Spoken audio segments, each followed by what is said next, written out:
नमस्कार, मी दिनकर शिंदे. आपण पाहताय डीएस न्यूज. तुमचं मत माझं मत मध्ये आपलं स्वागत. मित्रांनो, महत्वाचा विषय मी आपल्या समोर घेऊन आलो तो म्हणजे असा की महायुती सरकारचा मंत्रिमंडळ विस्तार झालेला आहे आणि एका मंत्र्यानं ही मंत्रिपदाची शपथ घेतली आणि ते म्हणजे छगन भुजबळ. छगन भुजबळ यांनी मंत्रिपदाची शपथ घेतल्यानंतर एक गोष्ट लक्षात आली आहे की भुजबळ हे मंत्रिमंडळामध्ये इन झालेले, मात्र धनंजय मुंडे हे मंत्रिमंडळातून आउट झालेले.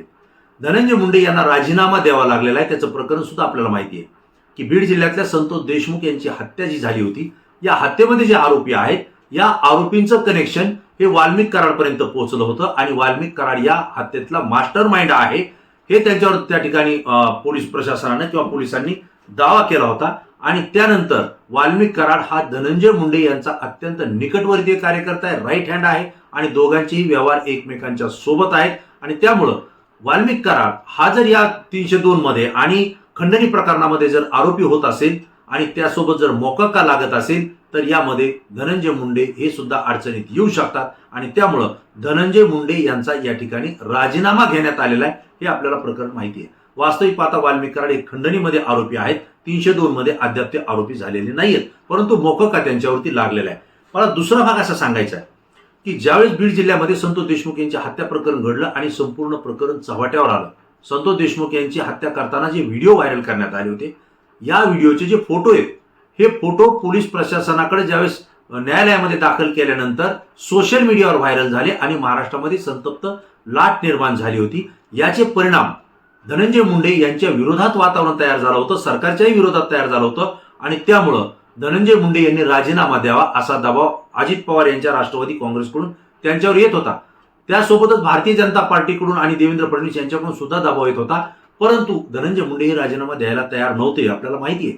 त्यानंतर धनंजय मुंडे, अजितदादा पवार आणि देवेंद्र फडणवीस यांची एकत्रितपणे बैठक झाली आणि त्यानंतर देवेंद्र फडणवीस यांनी स्पष्टपणे सांगितलं की आता राजीनामा द्यावा लागतोय, तुम्ही जर राजीनामा नाही दिला तर मला त्यापुढे बडतर्फीची कारवाई करावी लागेल किंवा राज्यपालांकडे तसं पत्र द्यावं लागेल अशी चर्चा झाल्याची माहिती आपल्यापर्यंत येते. आणि त्यानंतर धनंजय मुंडे यांनी तो राजीनामा दिला, हेही तितकं सत्य आहे.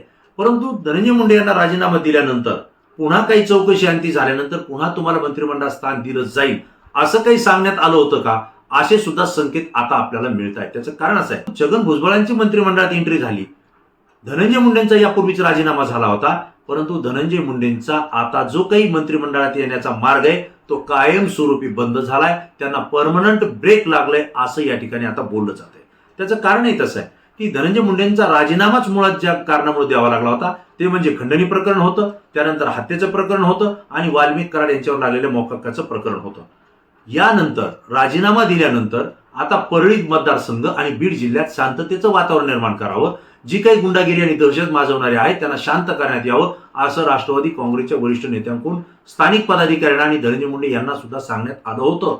वातावरण बदलेल, निवळेल, त्यानंतर पुन्हा चौकशीच्या फेऱ्यामध्ये आपण तर नाहीतच, तुम्ही आलेलं नाहीत, परंतु हे जर वातावरण शांत झालं आणि त्यानंतर जर पुन्हा विस्तार करायची वेळ आली तर तुम्हाला पुन्हा संधी आम्ही देऊ, कदाचित असं धनंजय मुंडे यांना सांगण्यात आलं असावं. त्यामुळेच ते शांत राहिले. परंतु झालं असं की नुकतंच काही दिवसांपूर्वी ज्ञानदेव गीते म्हणजेच गोट्या गीते याच्या टोळीवर पुन्हा एकदा गँगवर मोक्का कारवाई अंतर्गत गुन्हा दाखल झाला आणि मोक्का कारवाई त्यांच्यावर झालेली आहे 7 जणांवर. आणि हे जे काही गोट्या टोळी आहे गोट्या गीतेची, ही वाल्मिक कराडचा राईट हँड आहे, त्यांची टोळी आहे. म्हणजेच हे प्रकरण पुन्हा वाल्मिक कराडशी संबंधित येतं आणि पुन्हा वाल्मिक कराडशी संबंधित आलं की ते धनंजय मुंडे यांच्या संबंधात पुन्हा ते त्या ठिकाणी त्यांचेच कार्यकर्ते म्हणून ते पुन्हा चर्चेत येतं. तो प्रकार झाला न झाला की 2 दिवसानंतर पुन्हा एकदा त्या ठिकाणी शिवराज दिवटे नामक एका तरुणाला, एका विद्यार्थ्याला त्या ठिकाणी बेदमपणे मारहाण करण्यात आली. अत्यंत संतोष देशमुख यांना ज्या निर्घृण पद्धतीनं मारहाण करण्यात आली, अगदी तशाच पद्धतीनं 15 ते 20 जणांना शिवराज दिवटेला मारहाण केली, त्याचे व्हिडिओ काढले आणि व्हायरल केले. यामध्ये जे आरोपी आले, आदित्य मुंडे असेल, समाधान मुंडे असेल किंवा आणखी इतर जे कोणी त्याच्यामध्ये 10 नावं आणि 10 अज्ञात आहेत असे 20 नावं आहेत, हे जे कोणी कार्यकर्ते होते यापैकी आदित्य मुंडे हा परत ज्ञानदेव गीते, आदित्य गीते हा जो त्याच्यामध्ये आहे हा परत ज्ञानदेव गीते म्हणजेच गोट्या गीतेचा तो भाऊ आहे. म्हणजे पुन्हा हा संपर्क गोट्या गीतेशी आला आणि गोट्या गीतेचा वाल्मिकाचा पुन्हा धनंजय मुंडे. म्हणजे ही जी साखळी आहे ही राष्ट्रवादी काँग्रेस अजित पवार गटाशीच त्या ठिकाणी चर्चेला जाते. धनंजय मुंडे यांचेच कार्यकर्ते, यांचेच नेते या म्हणून पुन्हा संपर्क चर्चेत येतोय आणि त्यामुळं आता ही चर्चा पुन्हा आल्यामुळे बीड जिल्ह्यात पुन्हा एकदा राष्ट्रवादीची बदनामी झाली आणि त्यामुळे धनंजय मुंडे यांचं मंत्रिपद आता या ठिकाणी पुन्हा एकदा थोपवलं गेलं. मला आपल्याला आवर्जून सांगायचं आहे की धनंजय मुंडे हे कृषी मंत्री असताना त्यांच्यावर अनेक भ्रष्टाचाराचे आरोप झाले. विशेष म्हणजे हे आरोप दुसऱ्या तिसऱ्याने कुणी केले नाही. भारतीय जनता पार्टीचे बीड जिल्ह्याचेच आमदार आणि विशेष म्हणजे देवेंद्र फडणवीस यांच्या अत्यंत निकटवर्तीय कट्टर असलेले आमदार सुरेश धस यांनी जाहीररित्या धनंजय मुंडे यांचे अनेक पुरावे अनेक कागदपत्र दाखवून त्या ठिकाणी त्यांच्यावर भ्रष्टाचाराचे आरोप केलेले. 1 रुपयात पीक विमा योजना जी होती यामध्ये कोट्यवधी रुपयांचा भ्रष्टाचार झालाय हे सुरेश धस यांनी जाहीररित्या कार्यक्रमात सांगितलं, माध्यमांनाही सांगितलं, त्याचे पुरावे सुद्धा दिले. आणि मित्रांनो, 1 रुपयात पीक विमा ज्यावेळेस नोंद करण्यात येत होती यामध्ये परळी भागातलेच अनेक शेतकरी हे अनेक जिल्ह्यामध्ये लाभार्थी म्हणून त्यांचे नाव आलेले आणि त्यांच्याच नावावर लाखो रुपयांच्या जो काही विमाची रक्कम आहे ही त्यांना मिळालेली आहे असं सुद्धा आमदार सुरेश धस यांनी सांगितलंय. आणि राष्ट्रवादी काँग्रेसचे खासदार बजरंग सोनवणे यांनी सुद्धा जाहीररित्या सांगितलंय. म्हणजे पीक विमा घोटाळा हा केवळ परळी किंवा बीड जिल्ह्यात झाला नाही तर महाराष्ट्रातल्या अनेक जिल्ह्यामध्ये झाला आणि यामध्ये परळी मतदारसंघातलेच शेतकरी होते आणि त्याच्याही संबंधित वाल्मिक कराड आणि त्यांची टोळी होती असे सुद्धा आरोप या लोकांनी केलेले आहेत. आणि मित्रांनो, 1 रुपयाची पीक विमा ही शेतकऱ्यांसाठी अत्यंत चांगली पीक विमा होती. याच पीक विमासारखे अनेक योजनांचं सांगून सरकारनं प्रचार यंत्रणा राबवली आणि त्याचा मतामध्ये आपल्याला फायदा घेतला आणि सत्तेमध्ये आले नाही. परंतु आता हीच 1 रुपयाची पीक विमा योजना सरकारनं बंद केली आणि पुन्हा पहिली जी पीक विमा योजना होती तीच आता पुन्हा नव्यानं सुरू केली आहे. मग ही का बंद करण्यात आली? त्यामध्ये कोट्यवधी रुपयांचा भ्रष्टाचार झाला हे सिद्ध होत आहे. कारण कृषी विभागाच्या अनेक अधिकाऱ्यांनी याविषयी तक्रारी दाखल केलेल्या आहेत स्वतः, परंतु त्याच्याकडे लक्ष दिलं नाही, दखल घेतली नाही. आता यामध्ये भ्रष्टाचार झालेला आहे हे मात्र नक्की आहे. याची सरकार कधी चौकशी करेल हे सांगता येत नाही. कमिटी कधी नेमेल, समिती अहवाल कधी देईल आणि याच्यावरती दोषारोपपत्र कधी दाखल होईल हे सुद्धा भविष्यात आपल्याला पाहायचं आहे. परंतु यामध्ये जे नाव येतं ते कृषी मंत्री म्हणून धनंजय मुंडे यांचंच येतं. दुसरा भाग असा आहे, कृषी विभागाच्या वतीनं शेतकऱ्यांना फवारणी जी काही द्यायची होती त्यामध्ये डीपीटी या योजनेअंतर्गत शेतकऱ्यांना अनुदान द्यायचं होतं. म्हणजे कोणत्याही योजनेचं अनुदान हे शेतकऱ्यांच्या थेट खात्यावर म्हणजे डायरेक्ट त्यांच्या खात्यावर ते जमा करायचं होतं. मात्र कृषी मंत्री धनंजय मुंडे असताना त्यांनी त्या योजनेमध्ये बदल केला आणि थेट शेतकऱ्यांच्या खात्यावर पैसा टाकण्याऐवजी त्या पैशातून साहित्य खरेदी करून ते शेतकऱ्यांना द्यायचं असं त्या ठिकाणी ठरवलं गेलं. त्यामध्ये औषधीही काही फवारणीसाठी देण्यात आली. मात्र अव्वाच्या सव्वा किंमत लावून लाखो बॉटल या ठिकाणी खरेदी केल्या आणि त्याच्यामध्ये करोडो रुपयांचा भ्रष्टाचार केल्याचा आरोप हा आमदार सुरेश धस यांनी पण लावला. सामाजिक कार्यकर्त्या अंजलीताई दमनिया यांनी सुद्धा धनंजय मुंडे यांच्यावरती लावलेला आहे. तो सुद्धा आरोप आजही सरकारच्या विचाराधीन आहे, चौकशीमध्ये आहे. म्हणजे एकंदरीत काय की खंडणीचं जे प्रकरण झालं, संतोष देशमुख यांची हत्याच मुळात खंडणी प्रकरणातून झाली. कारण आवादा कंपनीला जी खंडणी मागण्यात आली होती त्यामध्ये संतोष देशमुखांनी विरोध केला होता. त्यामुळं खंडणी मागताना विरोध करतोय म्हणून वाल्मिक कराड त्यांच्या गँगनं त्याची हत्या केल्याचा आरोप त्यांच्यावर आहे. आणि ही जी खंडणी मागणीची बैठक झाली होती ही वाल्मिक कराड यांच्या बैठकीत बंगल्यावर तर झालीच, परंतु मुंबई या ठिकाणी सातपुडा जो काही धनंजय मुंडे यांचा शासकीय बंगला आहे या ठिकाणी बैठक झाली आणि त्या ठिकाणी खंडणीची तडजोड ही 3 कोटीहून 2 कोटीवर आली होती. आणि या खंडणीच्या बैठकीला किंवा मागणीच्या बैठकीला स्वतः मंत्री असलेले धनंजय मुंडे असतील, वाल्मिक कराड असतील किंवा हे आवादा कंपनीचे अधिकारी असतील हे उपस्थित होते. हा थेट आरोप भारतीय जनता पार्टीचे आमदार सुरेश धस यांनी केलेला आहे आणि सामाजिक कार्यकर्त्या अंजलीताई दमनिया यांनी सुद्धा केलेला आहे. म्हणजे एकंदरीत धनंजय मुंडेंसमोरच्या अडचणी प्रचंड आहेत, भ्रष्टाचाराचे आरोप आहेत. हे जे काही खंडणीचं प्रकरण आहे यामध्ये मोक्का वाल्मिक कराड यांच्यावर लागलेला आहे. पण वाल्मिक कराड यांच्यावर मोक्का लागल्यानंतर त्यांच्या सोबतच्या सहकार्यावर लागलाय आणि मोक्का अंतर्गत जर कारवाई झाली असेल तर त्या व्यक्तीची पूर्ण मालमत्ता, मग ती स्थावर मालमत्ता असेल, बँक खात्याचे अकाउंट असतील किंवा त्यातले पैसा असेल, हा पूर्ण त्या ठिकाणी सरकार त्यावरती ताबा करतं, त्याला सील ठोकतं. परंतु अजूनही वाल्मिक कराडांच्या प्रॉपर्टी, स्थावर मालमत्ता किंवा त्यांच्या आजूबाजूचे लगतचे जे कोणी असतील त्यांच्या मालमत्ता अजूनही शासनानं ताब्यात घेतलेला नाही, ईडीनं कारवाई तशी केलेली नाहीये. दुसरा भाग असा आहे की जर त्याच्यावर मोक्का अंतर्गत कारवाई झाली असेल तर त्याचा जर कोणाच्या सोबत पार्टनरशिप असेल किंवा दोघांचा मिळून जर एखादा व्यवसाय असेल तर त्यांची सुद्धा स्थावर मालमत्ता प्रॉपर्टी ही जप्त केली जाते. हा जर नियम जर आपण पाहिला तर वाल्मिक कराड आणि धनंजय मुंडे हे एका कारखान्यामध्ये एका कारखान्यामध्ये आहेत, सोबत आहेत आणि त्या कारखान्याची जवळपास 40-50 एकर जमीन, माझ्या माहितीप्रमाणे 88 एकर जमीन ही दोघांच्या नावावर त्याचे 7-12 आहेत, जे सोशल मीडियावर फिरतात. ऑनलाईन सुद्धा आपल्याला 7-12 मिळतात. अंजलीताई दमाने यांनी सातत्याने आरोप केलेत की धनंजय मुंडे आणि वाल्मिक कराड यांच्या सोबत खरेदी विक्री एकमेकांची झालेली आहे. दोघं पार्टनरशिप मध्ये व्यवहार करतायत आणि त्यांच्या नावावर अनेक ठिकाणी जमिनी आहेत, असं अंजलीताई दमाने यांनी आरोप केलाय.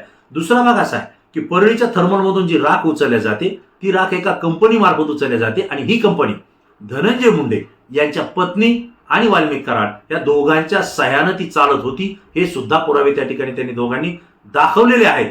आणि मग या सगळ्या प्रकरणामध्ये धनंजय मुंडे अगोदरच अडचणीत आहेत आणि त्यानंतर दिवटे मारहाण प्रकरण घडलं. हे सगळं घडल्यानंतर धनंजय मुंडे यांचं मंत्रिपद जे की काढून घेण्यात आलं होतं ते त्यांना पुन्हा मिळेल अशी अपेक्षा होती. त्यांच्या कार्यकर्त्यांनाही वाटत होतं आणि कार्यकर्ते सोशल मीडियावर सुद्धा सांगत होते धनंजय मुंडे कमबॅक. परंतु तसं होताना दिसत नाही. आता धनंजय मुंडे यांचं मंत्रिपद हे कायम ब्रेक लागलेलं आहे, कायमचं गेलेलं आहे असं या ठिकाणी आज तरी मला वाटतंय. त्याचे अनेक कारण आहेत. आणि दुसरा भाग असा आहे की त्यांचं राजीनामा दिल्यानंतर जे मंत्रिपद रिक्त होतं त्या ठिकाणी आता छगन भुजबळ यांना एंट्री दिलेली आहे. आता लक्षात घ्या, धनंजय मुंडे यांचा राजीनामा रोखण्यासाठी भारतीय जनता पार्टी आणि देवेंद्र फडणवीस यांनीच प्रयत्न केले होते, कारण ते त्यांच्या अत्यंत जवळचे मित्र आहेत. जरी धनंजय मुंडे हे अजितदादा पवार यांच्या राष्ट्रवादीचे नेते असले, पदाधिकारी असले, आमदार आणि मंत्री असले, तरी सुद्धा त्यांचा संबंध अगोदर हा देवेंद्र फडणवीस यांच्याशी आहे. कारण लोकनेते स्वर्गीय गोपीनाथरावजी मुंडे साहेब ज्यावेळेस भारतीय जनता पार्टीच्या महाराष्ट्रात काम पाहत होते त्यावेळेस भारतीय जनता युवा मोर्चाचे प्रदेशाध्यक्ष धनंजय मुंडे होते. मी यापूर्वी आपल्याला सांगितलं. आणि त्यावेळेस देवेंद्र फडणवीस हे भारतीय जनता पार्टीचे फक्त पदाधिकारी होते. जे काही कामं करायचे, राज्यामध्ये प्रचार करायचा आहे, विस्तार करायचा आहे, त्यावेळेस त्यांना धनंजय मुंडे यांना विचारूनच काम करावं लागायचं. गोपीनाथराव मुंडे यांना विचारून काम करावं लागायचं. आणि त्यामुळे धनंजय मुंडे आणि देवेंद्र फडणवीस यांचे अत्यंत घनिष्ठ आणि मैत्रीचे संबंध निर्माण झाले होते. ते आस्थागायत कायम आहेत. आणि त्यामुळे पंकजाताई मुंडे या जरी भारतीय जनता पार्टीकडून परळीत निवडणूक लढल्या असल्या तरी सुद्धा राष्ट्रवादीकडून लढणाऱ्या धनंजय मुंडे यांना भारतीय जनता पार्टीनं सहकार्य केलं, पंकजाताईंचा पराभव केला आणि धनंजय मुंडेंना निवडून आणलं. हे सगळ्या महाराष्ट्राला या ठिकाणी माहिती आहे. स्वतः भारतीय जनता पार्टीचे पंकजाताईंचे कार्यकर्ते सुद्धा हेच बोलत होते आणि आजही ते तेच बोलत आहेत. मित्रांनो, एकंदरीत धनंजय मुंडे हे देवेंद्र फडणवीस यांचे अत्यंत जवळचे आहेत. त्यामुळे त्यांना मंत्रिमंडळात पुन्हा स्थान दिलं जाईल यावर त्यांचा विश्वास होता. आणि छगन भुजबळ यांना मंत्रिमंडळात घ्यायचं नाही, इथून भारतीय जनता पार्टीचा जो दाब होता त्यामुळं छगन भुजबळ यांचं मंत्रिमंडळाचं जे काही प्रवेश होता तो त्या ठिकाणी थांबलेला होता. पण आता झालंय काय की अजित पवार हे बीड जिल्ह्याच्या दौऱ्यावर होते. दिवसभर त्यांच्यासोबत पंकजाताई मुंडे, धनंजय मुंडे हे सोबत फिरत होते. परंतु अजितदादा पवार यांनी पोटातलं पाणी सुद्धा हरू दिलं नाही, ढळू दिलं नाही. उद्या मंत्रिमंडळाचा विस्तार आहे आणि भुजबळ साहेब शपथ घेत आहेत हेही कळू दिलं नाही.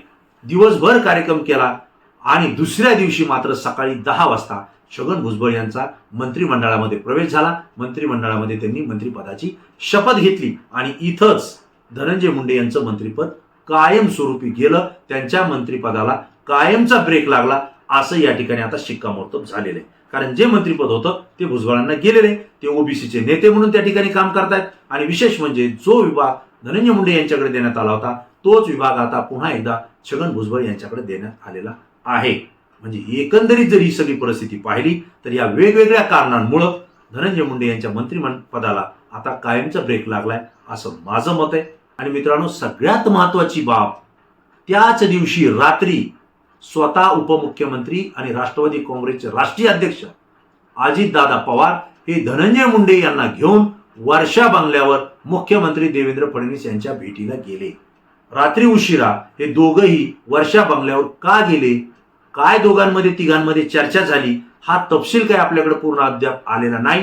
परंतु निश्चितपणे या ठिकाणी एक झाला असेल की धनंजय मुंडेंना अजितदादांनी शब्द दिला असावा की थोडं थांबा, शांत राहा, वातावरण निवळल्यानंतर तुमचा या प्रकरणाशी काही संबंध नाही, त्यानंतर तुम्ही पुन्हा मंत्रिमंडळात तुम्हाला घेऊ. परंतु झालं असं की भुजबळांना मंत्रिपदावर घेतल्यावर आता धनंजय मुंडे नाराज होणं साहजिक होतं. त्यामुळे समोरासमोर बसून नेमकं धनंजय मुंडेंचं मंत्रिपद कोणी रोखलं आणि भुजबळांना मंत्रिपदावर कोणी घेतलं याविषयी या तिघांमध्ये साधक बाधक चर्चा झाली असावी असा माझा अंदाज आहे.